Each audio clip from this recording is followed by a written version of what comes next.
Les acabo de pasar el enlace de la segunda conferencia, la cual va a tocar el tema de eh, neuropatología y reserva cognitiva. Para esto, esta conferencia me va a tocar brindarla a mí. Me presento rápidamente para los que no me conozcan. Mi nombre es Juan Carlos Flores. Yo tengo formación y soy egresado de la maestría en neuropsicología y de la licenciatura en psicología por parte de la Universidad de Guadalajara en el Centro Universitario de Ciencias de la Salud. Actualmente soy el director de la División Profesional de Neuropsicología y el actual coordinador del Servicio de Neuropsicología en el Adulto y Clínica de Demencias en la Clínica de Atención Neuropsicológica de nuestro colegio. También formo parte de la Asociación Médica de Jalisco y del Colegio Mexicano de Criminólogos, Criminalistas y Expertos en Ciencias Forenses. Yo fui parte de los fundadores de la Asociación Mexicana de Psicólogos y Psicólogas AMEP, donde recientemente pasé a tener el cargo de coordinador general en el Grupo Nacional de Trabajo en Neuropsicología. Soy agente capacitador externo también, registrado ante la Secretaría de Trabajo y Previsión Social y también en ciertos tipos de trabajos realizo actividades como psicólogo forense. Dentro de la experiencia profesional que yo tengo, he realizado estancias de invierno en el Instituto Nacional de Neurología y Neurocirugía Manuel Velasco Suárez en la Ciudad de México, que es considerado el hospital más importante con enfoque neurológico en el país, donde participé en el laboratorio de cognición y conducta de este hospital. A su vez, yo fui residente en el antiguo Hospital Civil Fray Antonio Alcalde, donde estuve en atención clínica altamente especializada en el área de neurocirugía, neurología, geriatría, neuropediatría, psiquiatría y otras más.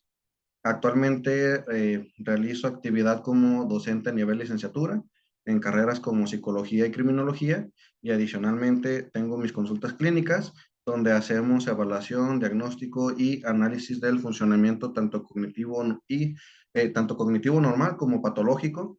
También hacemos investigación clínica y rehabilitación neuropsicológica en casos de daño cerebral y patologías del sistema nervioso central. Voy a compartir la presentación. Me dicen por favor cuando se pueda ver. Antes de compartirla, déjenme paso nuevamente el enlace para los que no se han podido registrar, dado que una vez que empiece la presentación me va a ser complicado mandárselos. Aquí está. Voy a compartir la pantalla. Me dicen por favor cuando la puedan ver.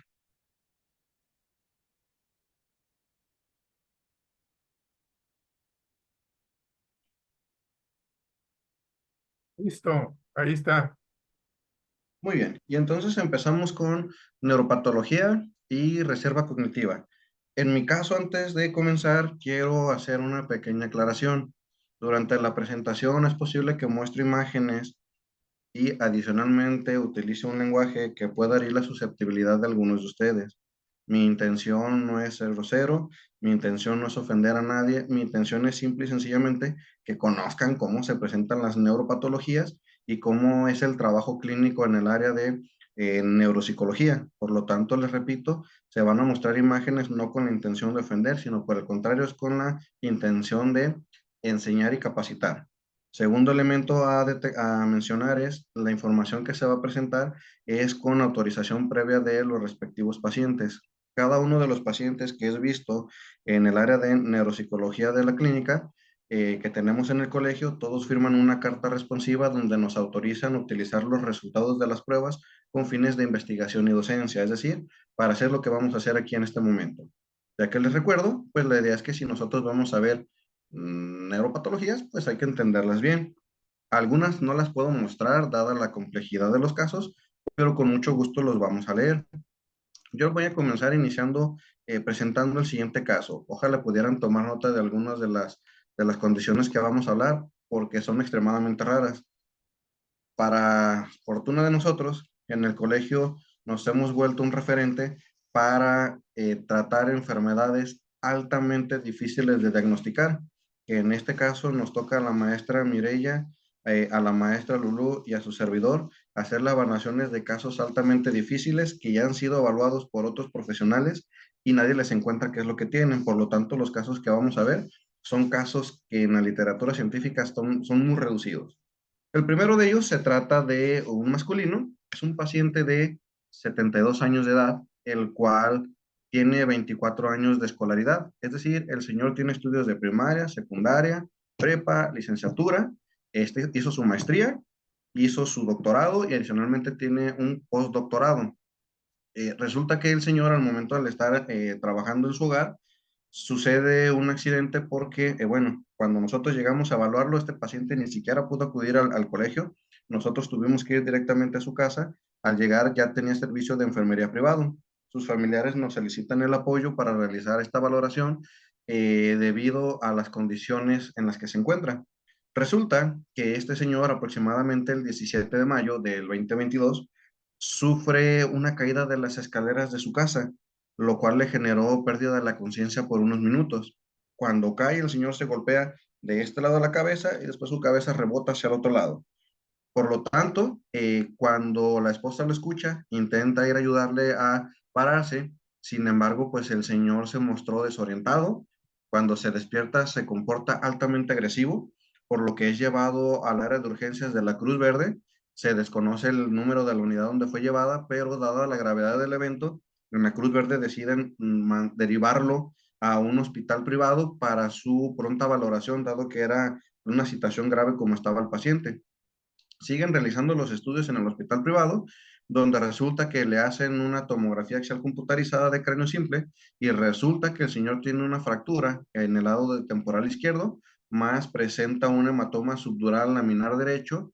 Adicionalmente se le suma un edema cerebral del hemisferio derecho. Es decir, si ustedes tocan la parte donde están arribita de sus orejas, el golpe fue de un lado, pero también se sintió el daño del otro lado, lo que generó un conjunto de manifestaciones clínicas, tanto neurológicas como neuropsicológicas y neuropsiquiátricas, que el paciente le generó discapacidad total.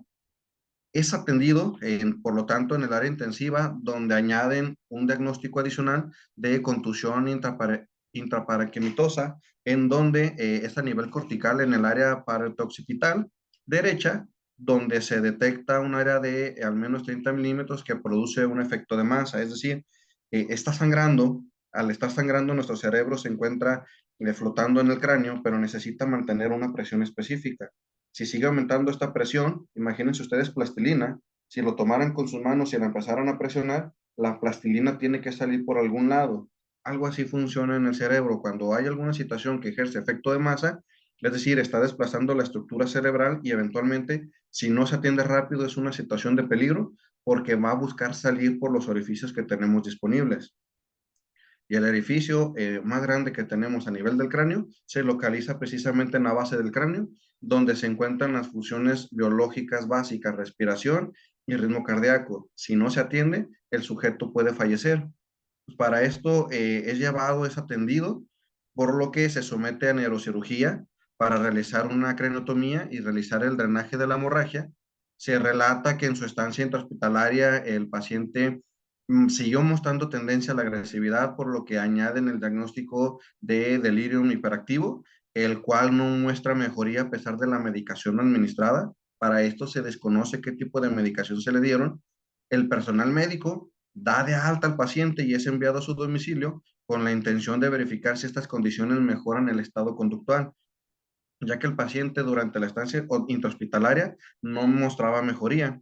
Al egreso informan un diagnóstico de traumatismo craneoencefal severo, más fractura con minuta temporal izquierda, más la contusión temporoccipital postcraneotomía, más el drenaje de hemorragia. Adicionalmente se suman elementos como hiponatronia en resolución y se suma el diagnóstico de delirio hiperactivo. Al estar en el hogar, se caracterizó la conducta del paciente con confusión mental, delirium, donde muestra tendencia al tocamiento constante de sus genitales y comenzó a presentar una característica que se denomina hiperoralidad, es decir, prácticamente todo lo que el señor tocaba, todo lo quería meter a la boca y tenía falta de apetito, por lo que se alimentaba por medio de sonda nasogástrica.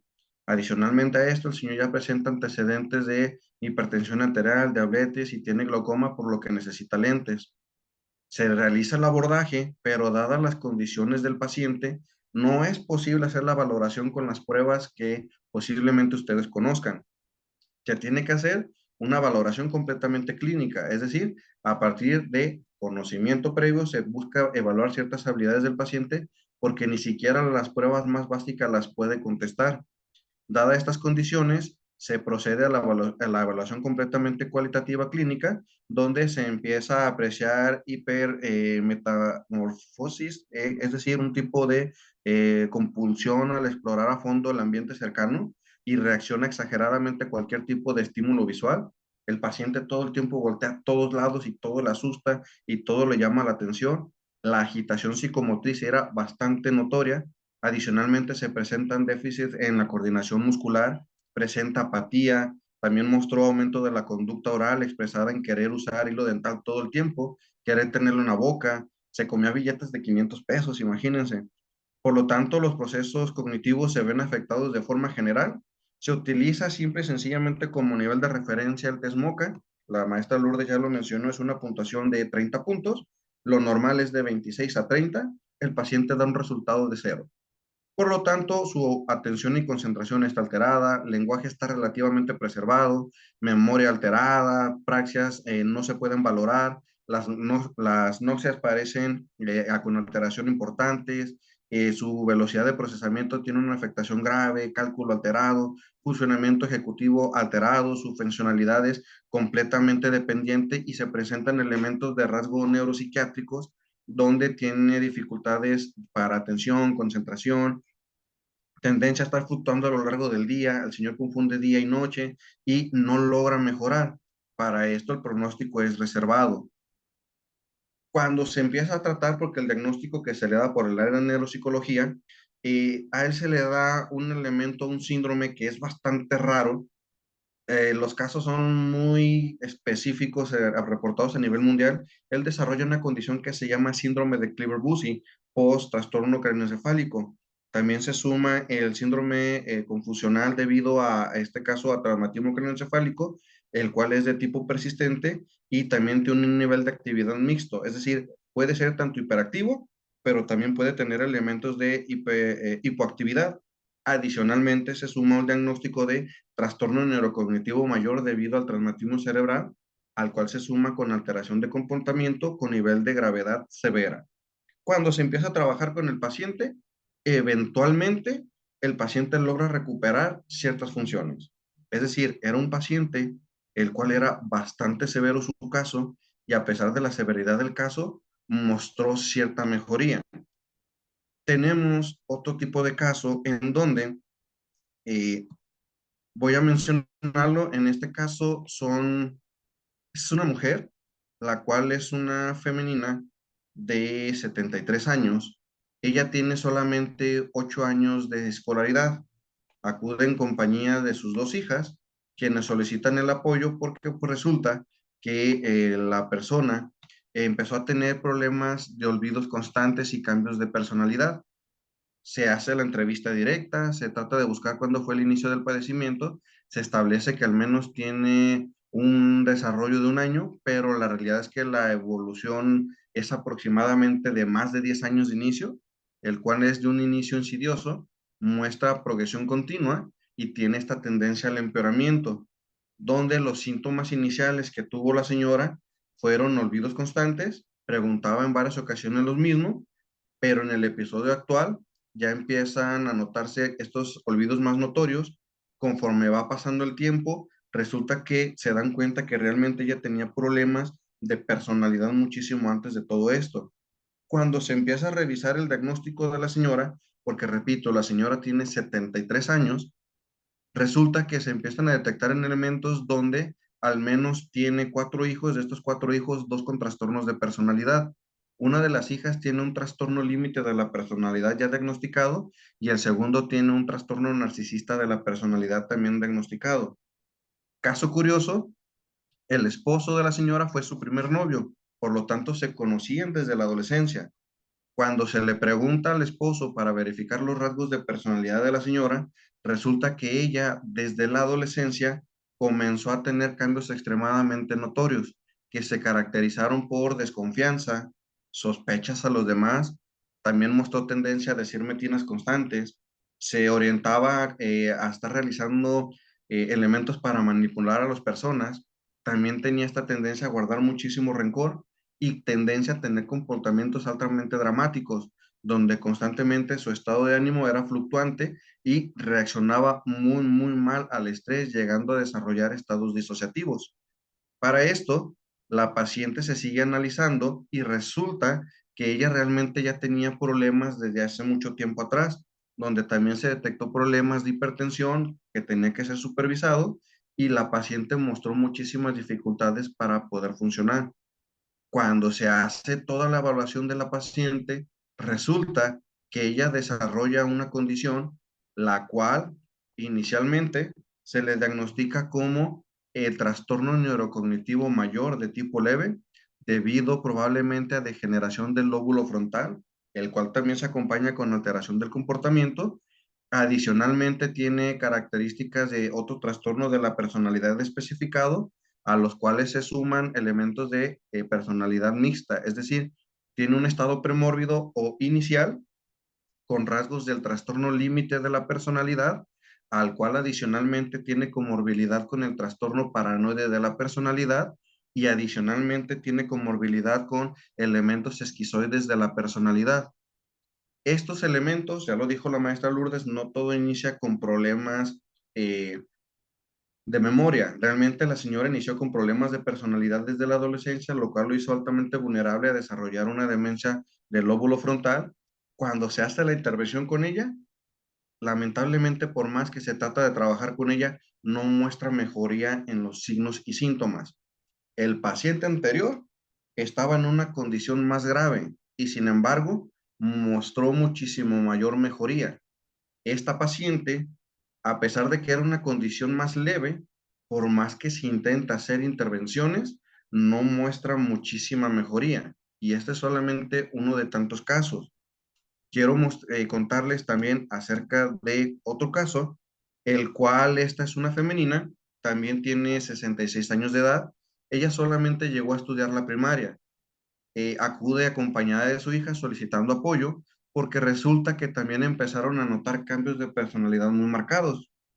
Se empieza a analizar desde cuándo tuvo esta situación, pero todo parece ser que los síntomas se agravan aproximadamente en el 2020, pero tiene una evolución que se al menos abarca 10 años atrás, donde también el inicio es insidioso, es de progresión continua y tendencia al empeoramiento.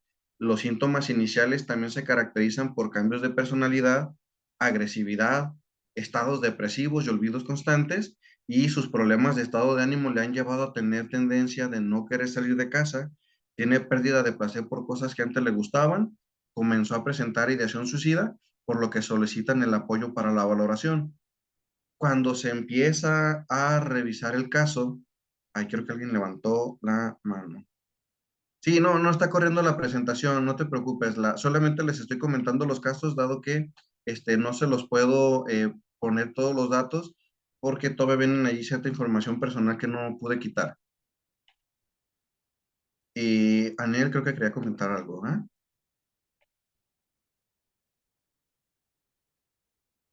Ok, si no No, lo maestro, perdón, creo que se me quedó la mano arriba. Ok. Cuando se empieza a revisar la historia clínica de la paciente, resulta que es una historia bastante complicada, porque la señora, ella tiene actualmente ya algunos hijos, la paciente se dedica a hacer el aseo, pero la relación familiar en la paciente es considerada como altamente conflictiva debido a que tienes problemas con el esposo, ya que indicó que prácticamente desde su juventud e inicio de los primeros años de matrimonio, ella era violentada por él. Por lo tanto, al revisar más qué fue lo que ocurrió, la señora tiene antecedentes de papiloma humano, es decir, la señora se casa, su marido fue su primer novio y la única pareja con la que he estado, pero se empieza a sentir mal. Va y se revisa y yo sorpresa que ella tiene el virus, pero ella indica, pues es que yo no he tenido relaciones con nadie más que con mi esposo. Pues resulta que el esposo andaba de canijo, por así decirlo, con varias mujeres a la vez y adicionalmente andaba con su esposa, por lo que lamentablemente la paciente da positivo al virus. Esto lamentablemente la lleva a desarrollar cáncer cervicouterino cuando ella tenía 20 años de edad. Para eso logra tener sus hijos antes de desarrollar el cáncer y lamentablemente es necesario que se le practique una histerectomía, es decir, le quitan las estructuras del útero con la intención de protegerla de que el cáncer se esparciera. Se trató con múltiples sesiones de quimioterapia, donde al año de esto se le diagnostica un trastorno mixto de ansiedad y depresión, se le suman elementos de ideación suicida, sigue pasando el tiempo y resulta que se sumó un tratamiento psiquiátrico, el cual ya tiene al menos 20 años de seguimiento continuo de puro medicamento, pero lamentablemente también debido a los problemas que tuvo del cáncer y al tratamiento por quimio, desarrolló algo que se llama proctitis, que es una condición donde lamentablemente los intestinos se le salen por el ano debido a que pierde flexibilidad las estructuras y pierden fortaleza. Por lo tanto, a la fecha, la señora sigue bajo cuidado por este elemento. Lamentablemente, esto hace que se agraven los síntomas depresivos, se suma al fallecimiento de su padre. La señora para eso también sufre un fuerte golpe en la cabeza cuando tiene 22 años. Su esposo indica que estos golpes era porque su esposo la golpeaba. También indicó que le hacen una cirugía debido a que se cae, donde lamentablemente tuvo fracturas, entre otros elementos más. Y también para esto la señora tiene múltiples hospitalizaciones debido a que tiene cáncer, problemas de estado de ánimo y diferentes problemas médicos. Para este punto, la señora ya está teniendo muchísimos problemas como cistitis constantes, colitis, artritis reumatoide, migraña, trastornos depresivos, trastornos de ansiedad. Y resulta que viene la pandemia. Cuando cae la pandemia en el 2020, la señora enferma también de COVID-19, donde ella estuvo en una situación crítica, llegando a tener solamente una oxigenación de 70% de oxígeno en sangre, por lo cual ya estaba la señora hipóxica, los labios los tenía morados y presentó un estado de confusión y conductas descritas por su hija como la señora se quitaba la ropa y salía corriendo, empezaba a gritar, empezaba a maltratar. No fue internada por la institución debido a que en ese entonces no había camas para tratarla y dada también la condición de confusión de la paciente, no la quisieron internar en los hospitales. Actualmente el tratamiento es polifarmacéutico, donde prácticamente abarca medicamentos como omeprazol, mesalina, insulina, pirosolina, aglobopina, pioglobocitina, pregabalina, celoxiobina. Me acabo, la señora cargaba una bolsa completa de medicamentos, imagínense. Para eso entonces, la señora también agrega antecedentes de fumar y se alcoholizaba, por lo tanto tiene problemas también donde es alérgica a múltiples medicamentos y se suman unos episodios bastante raros, donde resulta que la señora en los últimos 5 años comenzó a presentar alucinaciones y delirios, donde la paciente indicó que se le meten que se le meten los demonios, los cuales los demonios son un dinosaurio que siente cómo le ingresa en el cuerpo. Ella indica que estaba sentada en el baño y que cuando está sentada en el baño ella siente como de repente algo le ingresa y que le empieza a comer toda la mano y entonces la señora se queda toda quieta y indica que empieza a tener muchas dificultades para poder moverse, donde adicionalmente se suman comportamientos donde ella indica que la posee Dios, que a veces la poseen los ángeles, también indica que escucha sombras, perdón, que escucha susurros, ve sombras, que no entiende lo que dicen, que tiene pensamientos donde la gente le quiere hacer daño y le pasan muchísimas cosas más. Al tratamiento, resulta que esta señora le va muchísimo peor que a la otra y le va muchísimo peor que a la otra, que al otro señor. Ya, como ustedes ven, los casos que revisamos en neuropsicología son bastante complicados. Y aquí la siguiente pregunta que deberíamos hacerlo es, cómo las consecuencias del daño cerebral van a afectar muchísimas habilidades del paciente. Las consecuencias del daño a nivel cerebral realmente son muchas. Como ustedes ya escucharon algunos de los síntomas, estos pueden ser desde características físicas, donde los sujetos quedan con dolores de cabeza, convulsiones, falta de coordinación. Pueden presentar dificultades también para poder hablar. A veces presentan problemas o secuelas para poder caminar, inclusive sentarse o quedarse quieto. También, claro que afecta habilidades cognitivas, donde llegan a tener dificultades para tomar decisiones, pierden la capacidad de juicio, presentan estados de confusión, elementos emocionales donde desarrollan condiciones tanto psiquiátricas y neuropsiquiátricas. Ejemplo, los trastornos depresivos, trastornos de ansiedad, también tienen muchos problemas de impulsividad, entre otros, y claro, también los elementos sociales no se dejan de lado, donde la mayoría de los pacientes presentan dificultad en situaciones sociales, comportamientos riesgosos, arrebatos físicos, verbales, y les genera muchísima dificultad estar adecuadamente adaptadas al entorno. Es por eso que la neuropatología nos permite nosotros como psicólogos y neuropsicólogos entender las posibles consecuencias del daño cerebral. ¿Por qué nos ayuda? Porque la neuropatología, a final de cuentas, la vamos a entender como un estudio científico, el cual converge entre múltiples disciplinas, pero todas tienen el mismo objetivo, es estudiar las enfermedades o afectaciones que se derivan en el sistema nervioso central. Es decir, cuando estas situaciones afectan al sistema nervioso central, estas condiciones neuropatológicas van a afectar de tal manera que pueden afectar la parte central del sistema nervioso, que para que sea más sencillo de ustedes ubicar es el sistema nervioso central, es aquella estructura que está protegido por los huesos, es decir, es el encéfalo y la médula espinal. En el caso del encéfalo es donde se sustentan los procesos cognitivos. El sistema nervioso periférico van a ser las extensiones del primero, es decir, los nervios espinales, los nervios raquídeos, entre otros más.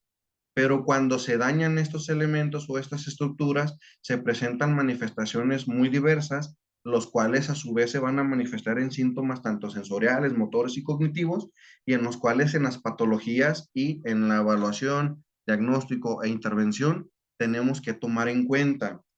Repito nuevamente los tres casos, ¿va? Un señor que pareciera una situación grave, extremadamente grave, estuvo en peligro su vida, estuvo a punto de morir, pero salió relativamente bien. Y tenemos otros dos casos que las condiciones fueron graduales y a pesar de que fueron graduales y no tan leves, la recuperación no fue tan buena. ¿Por qué pasa esto? ¿Por qué se deben esos cambios tan notorios? Realmente las causas del daño cerebral van a ser muchas.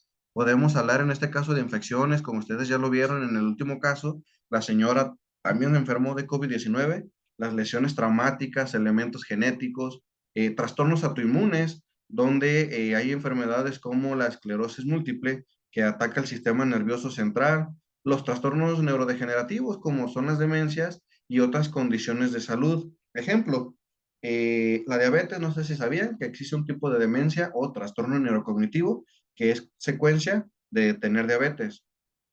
En el caso de las personas que no se cuidan por su condición de VIH, eventualmente también tienen altas probabilidades de desarrollar demencia, entre otros elementos más. Por lo tanto, las causas de las neuropatologías son extremadamente diversas, pero todas ellas se manifiestan en los sujetos y hay algo muy curioso que quiero destacar. Los casos que yo les mostré tienen la característica de que son rasgos relativamente semejantes, pero manifiestan sintomatología diferente y también la recuperación fue diferente. ¿Por qué se debe a esto?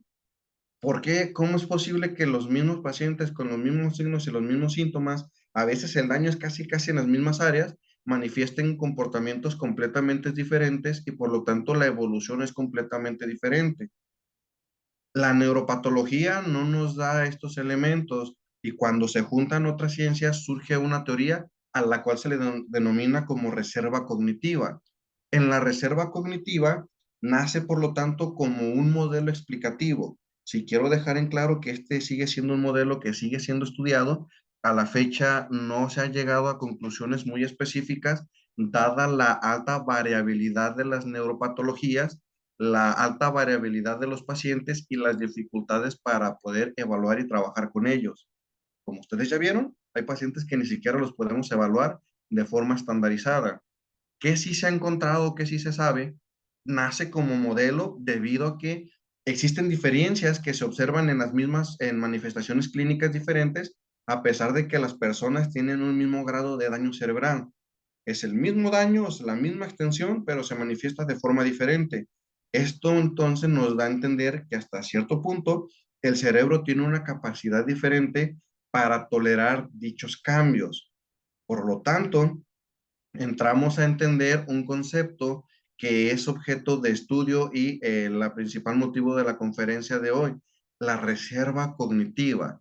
¿Qué es reserva cognitiva y por qué es de importancia tanto para ustedes como psicólogos como para nosotros neuropsicólogos o personas que estudiamos este tipo de comportamientos?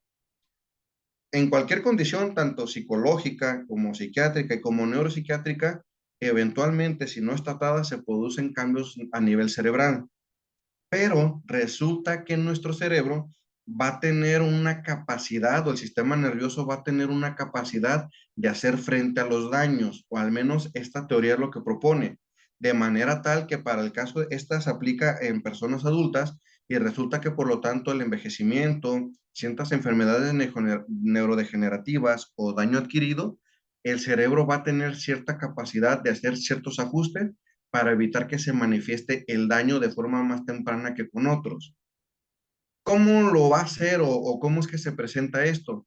A final de cuentas, todavía tratamos averiguar o entender cómo es esta capacidad cerebral para soportar el daño, de tal manera que, por lo tanto, en la reserva cognitiva, algo sucede con el cerebro de los sujetos o el sistema nervioso central, que a pesar de que tienen las mismas manifestaciones, las estructuras o el sistema hace un esfuerzo mayor para lograr mantener un funcionamiento óptimo. Y a veces, a pesar de que se hacen estudios de resonancia magnética o estudios de neuroimagen, se ve un daño bastante severo, el sistema biológico del sujeto trabaja de tal forma que no se manifiesta de forma funcional. Repito, la parte biológica o la foto del sistema nervioso se muestran daños importantes, pero a nivel de funcionamiento, el sujeto no muestra ningún cambio. Por eso es que la reserva cognitiva parte del principio de que existe un umbral donde toda esta sintomatología clínica logra detenerse, pero eventualmente se va a manifestar. Solamente que la manifestación va a ser a diferentes niveles o en diferentes tiempos.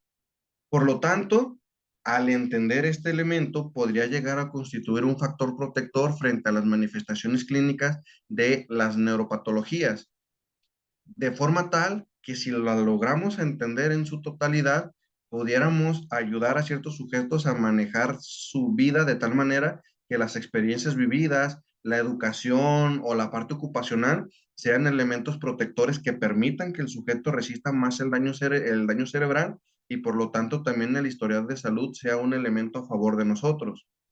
Esto, por lo tanto, desde el aspecto de la reserva cognitiva, existen algunos modelos que nos permiten explicarlo o tratar de entender. Para esto, la manera más general de entenderlo son dos modelos. Uno que llaman de modelos pasivos o de reserva previa y otros que le llaman modelos activos o de compensación posterior al daño.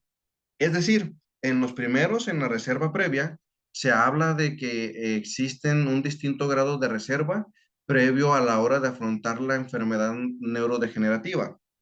Es decir, ciertas estructuras a lo mejor tienen variaciones de tamaño que si se llega a dañar un poquito, como si es un poquito más grande, se dañó solamente un pedacito, por lo tanto, lo que queda puede seguir funcionando de la misma manera.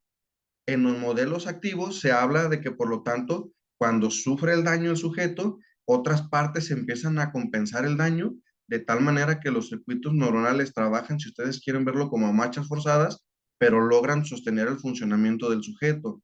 La realidad es que a la fecha los datos no son concluyentes, sino que se complementan y nos permite entender cómo es que se da este fenómeno de la reserva cognitiva, de forma tal que en la reserva cerebral, por lo tanto, podemos hablar de que existen propiedades o factores biológicos o genéticos que nos van a proteger. Entre estos elementos, insisto, va, en cuanto a la variación de volumen cerebral es poco, pero estas teorías dicen, ¿sabes qué? Posiblemente no tenemos la certeza, esas pequeñas variaciones puedan ser un elemento protector.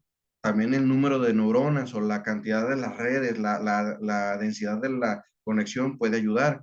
Por lo tanto, una mayor reserva cerebral parte del supuesto de que nos permitiría resistir más el daño, convirtiéndose en un factor protector al deterioro cognitivo.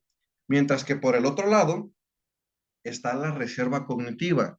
La reserva cognitiva la vamos a entender como esta capacidad que tiene nuestro cerebro para hacer frente a los cambios producidos por el daño cerebral, pero no tiene que ver nada la estructura cerebral en sí, sino más bien cómo optimiza su funcionamiento, de forma tal que el cerebro ya no podemos modificar ni su volumen ni su estructura en sí, pero lo que sí podemos hacer ajustes tiene que ver con una amplia variedad de factores intelectuales, los elementos sociales, los elementos físicos que van a formar parte de la vida del sujeto y que por lo tanto nos pudiera ayudar a protegernos ante ciertos elementos.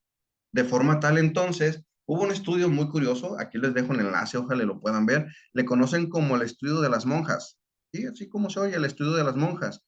¿Qué se encontró? Que prácticamente los individuos con un nivel educativo bajo tienen hasta cuatro veces más probabilidades de mostrar síntomas clínicos de demencia. ¿Por qué? El estudio estuvo muy curioso, tal cual, se hizo con monjitas. ¿Qué fue lo que pasó? Este estudio lo hizo la Universidad de Minnesota. Para esto ellos buscaban entender cómo funciona o cómo se presenta el deterioro cognitivo asociado al envejecimiento. Estudiaron a 678 monjas, donde ellas eran una congregación de hermanas de Notre Dame allá en Alemania y más o menos tenían 83 años de edad. Todas estas monjitas eran maestras y profesoras y un pequeño grupo no realizaban muchas actividades. Para esto, la mayoría de las monjas sí tenían más habilidades, hacían ejercicios y tenían elementos como que constantemente estaban en la lectura, la escritura, constantemente tenían relaciones sociales adecuadas, estaban en contacto como con la comunidad, tenían más amigas y resulta que estos elementos las protegieron del daño a pesar de que mostraban mayor afectación. Obviamente para este estudio, lamentablemente las monjitas pues ya fallecieron. Cuando fallecieron pidieron permiso para abrir los cráneos, estudiar la morfología cerebral y se dieron cuenta que la historia de vida de estas personas estaba funcionando, perdón, como un elemento protector, donde también se hizo otro estudio, este en el 2008, donde se habló de algo que se llama hiperreclutamiento, y específicamente en Alzheimer. ¿Qué es esta situación del hiperreclutamiento? Resulta que el Alzheimer es una enfermedad donde por alguna razón que todavía no se entiende del todo, las neuronas pudiéramos decir que generan una costra. Esa costra no les permite funcionar. Eventualmente la neurona, por decirlo en palabras coloquiales, se empieza a asfixiar de esa costra, nota que no funciona y se suicida. Produce la famosa apoptosis neuronal.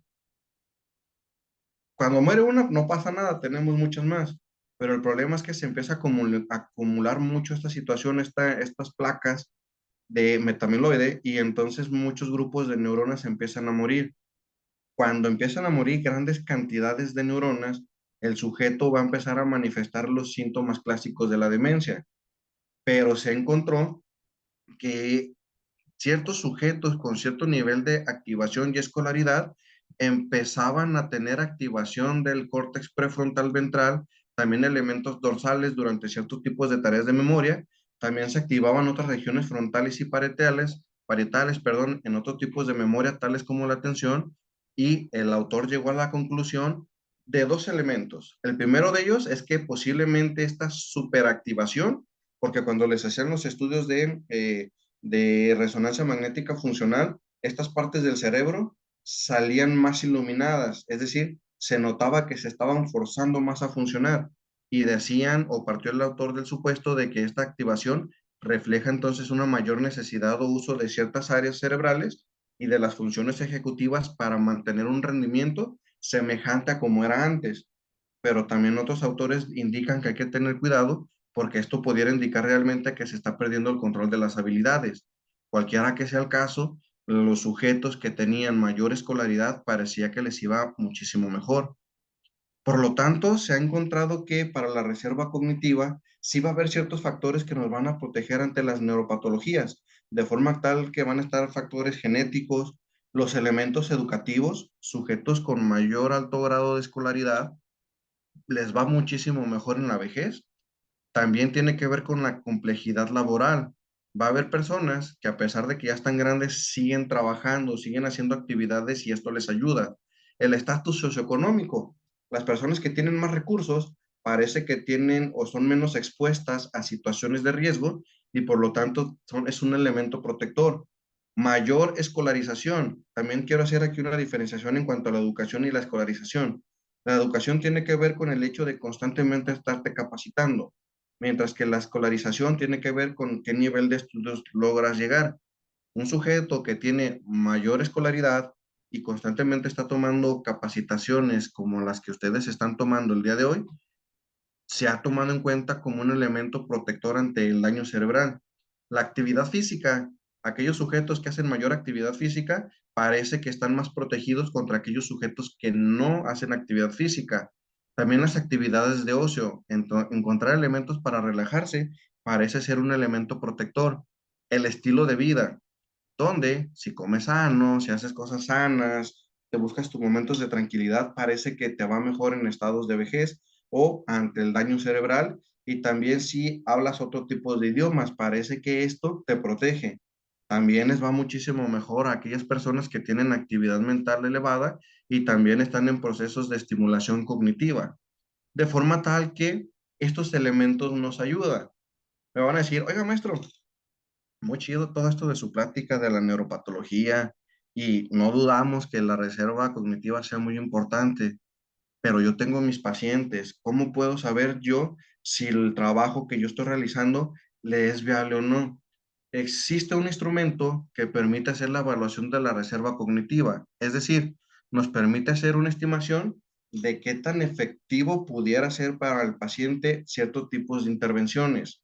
Ojo con esto, yo no estoy diciendo que no se hagan, toda intervención funciona, pero va a haber ciertos tipos de pacientes que les va a ir muchísimo mejor que otros, y eso se hace por medio de la evaluación de la reserva cognitiva. Para eso, voy a dejar de compartir tantito mi pantalla y voy a mostrar el instrumento. Me dicen por favor cuando lo puedan ver.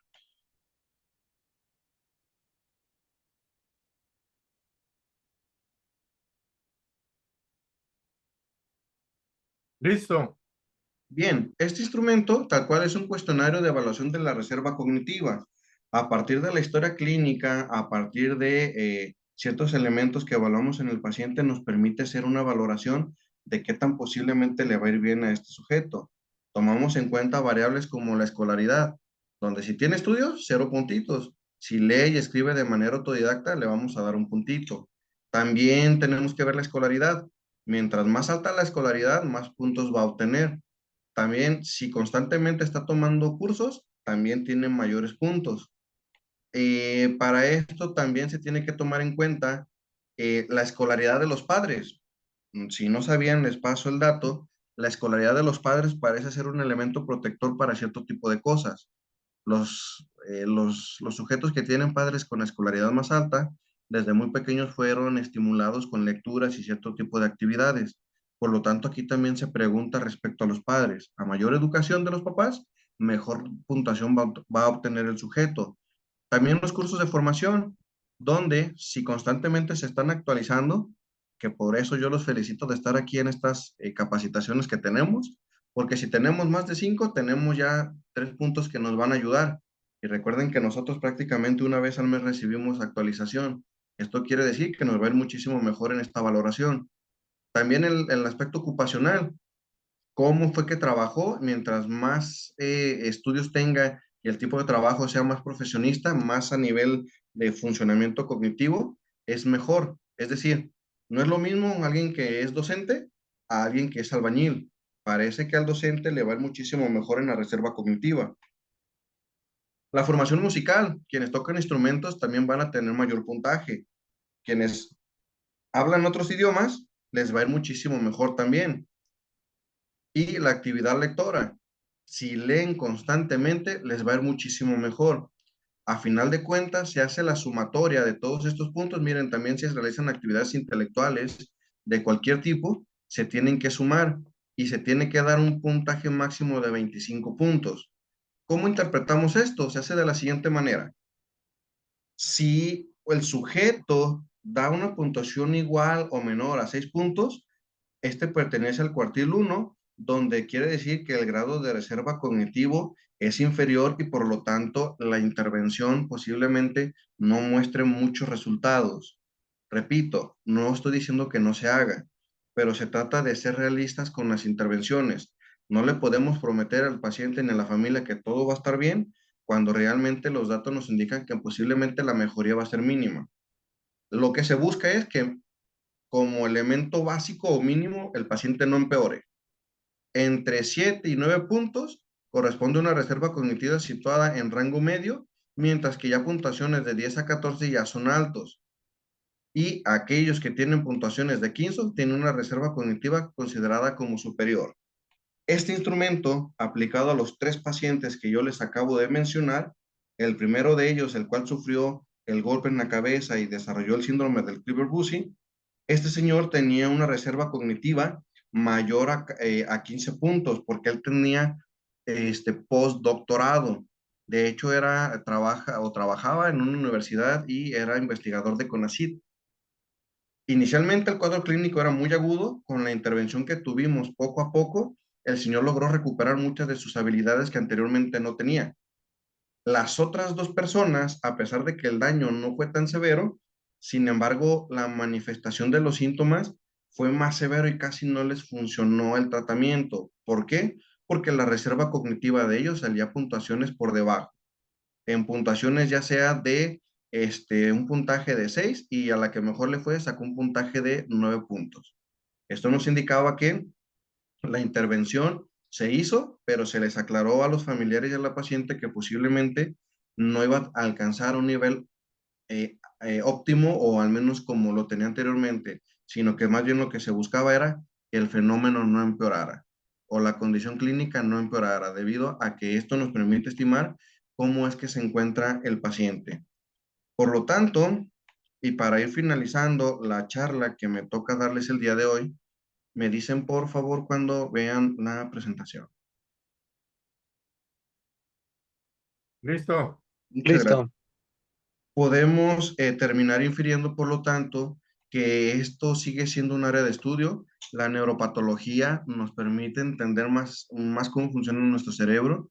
También la reserva cognitiva como un área de estudio, al ser todavía un elemento teórico, nos da herramientas para poder trabajar. Los datos mostrados a final de cuentas requieren análisis metodológicos y que recuerden, se intenta dar explicaciones a los cambios clínicos manifestados en los pacientes. En la división de neuropsicología, estamos tratando, y les repito, enfermedades altamente difíciles de diagnosticar. Nos están llegando cada caso, se los juro que son casos que hasta yo digo, este caso debería ser un caso de libro, porque el caso es tan increíble que a veces hasta nos juntamos 4 o 5 profesionales en las sesiones clínicas que hacemos y no damos con el diagnóstico y tenemos que estarle buscando. Pero este tipo de trabajos nos ayuda a que también ustedes estén trabajando y que también ustedes conozcan qué es lo que estamos haciendo para que de esta manera los servicios que damos no solamente sean beneficiosos para un pequeño grupo, sino que ayude tanto a pacientes, a familiares, a profesionales y a nosotros mismos como los que estamos atendiendo. Por su atención, muchas gracias. No sé si tengan alguna duda, algún comentario. Ay, me cansé. Adelante, Ramón. Voy a dejar de compartir para poder ver. Te otorgamos el diploma de aquí. Dice, todos. Va a ser,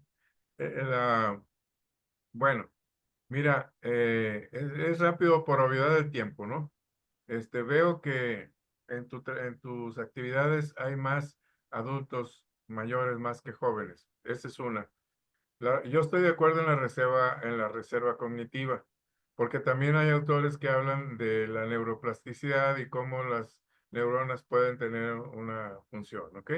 Entonces pienso que por ahí también puede ser algo, no sé respecto a tu experiencia, si coincidas o no, pero sí hay investigadores que hablan de eso, ¿no?